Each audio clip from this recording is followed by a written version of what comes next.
so wonderful being able to do a live stream after such a long time and technology just acting in all kind of ways of mediocrity. Um, Last week, in an interview with Bill Maher, the author of Fire and Fury, whose name I am forgetting apart from his last name, Wolf, said that his book contained a clue as to someone with whom Trump was having an affair. And he said that he was absolutely sure of that claim. And then it has this little excerpt about Trump spending a notable amount of private time with Haley, who is currently the UN ambassador, or the United States ambassador to the United Nations. VVS says Trump is a pimp. Uh, we're familiar with his what one would call sexual dalliances, but one of the reasons I wanted to touch on this story is that she responded to it by saying that these rumors are part of the attacks that she expected or something. One of her quotes is, "This isn't something that's just happened as a cabinet member. I saw this as a legislator. I saw this when I was governor. I see it now. I see them do it to other women. Do I like it? No. Is it right? No. Is it going to slow me down? Not at all. Anytime this has happened, it only makes me fight harder. It only makes me work harder, and I do it for the sake of other women that are behind me." So her response, and really what's sad is that Haley, up until 2-3 months ago, was one of only two members of Trump's cabinet that I had any type of fondness for, because she actually was experienced and seemed to know what she was doing. But now she's just blindly following most of the warmongering in the UN. So she's dropped in stock for me. But one of the really interesting things about that quote I just read is that one of her main selling points as a Republican was being a minority in both ethnic wise and gender, which made it to where whenever she spoke and didn't talk about, I'm the first Indian this or the first woman that, a lot of people were pleased by that. It was this idea that you could just be focused on what that person's done in office, how they're portraying themselves as an individual, not, the first Indian governor said that, there was none of that. And it was so refreshing to just have a person, even if it was on that side whose views I don't mostly agree with, be that way. So when she comes out and says, "I've seen it happen to other women, and they've been subject to the same types of harassment," that's where I turn out. I clock just in. I go away. So it was disappointing to have her state that. And I get, I can understand the basic idea of, I'm not with this person romantically. Someone saying this about me is lying about me, and it bothers me. I can comprehend that. But what needs to be comprehended on her part is you can deny something without having to link it back to that Me Too movement, which, ironically enough, even if someone says, hey, look, you're misinterpreting what she's saying. She's just saying that she's heard other women have this problem. The issue I have with this comment is that I almost can guarantee you, were it before October, when all these claims started coming out, if this same allegation was made, which seemingly it would have been because the book was starting to be written at that point or getting its finishing, whatever process the book was being made at, she wouldn't have said it this way. She would have said, I didn't do it, and that would have been the end of it. It wouldn't have been, I haven't done it, but when I was governor, when I was senator or state legislator, and when I was just any type of elected official in South Carolina, I saw the types of claims that were being made against my fellow women. That's where things get irritating.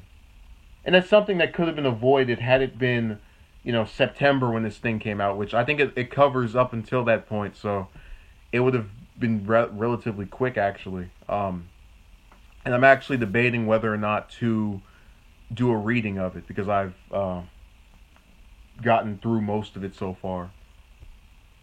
And really, it's kind of amusing when you go and watch many of the people who are depicted in it respond to it, because they're going and saying, hey, look, this isn't true. This isn't what actually happened. I think to myself, why don't you write a memoir or something to even the score, to clear your name? That's what I would do if I had someone, compose an entire novel in which they spoke about me and my inner circle and said, we're up to this, and then we all go out and say, hey, this is false. but we're not going to say what actually happened. So, for example, if they're saying that she spent time on Air Force One with Trump exclusively, to her credit, she's gone out and said and denied it and say, "Hey, look, we've only been alone or been on the plane once." At least with that, I can say, okay, well, she's giving some counterpoint to what's being alleged here instead of just, no, that's not true. You're going to have to at least dismiss these things in a way that is somewhat reasonable. So go and say, hey, look, on that day when I'm purported in this book to be here, I was actually over here. I was doing this. Here are my receipts to verify it. Now, I can fully accept the idea that she's not with him or they're not actually having any type of affair, just based off the sense that I think he's had his share of women in power. I don't think he would do that with her, at least, if that makes sense.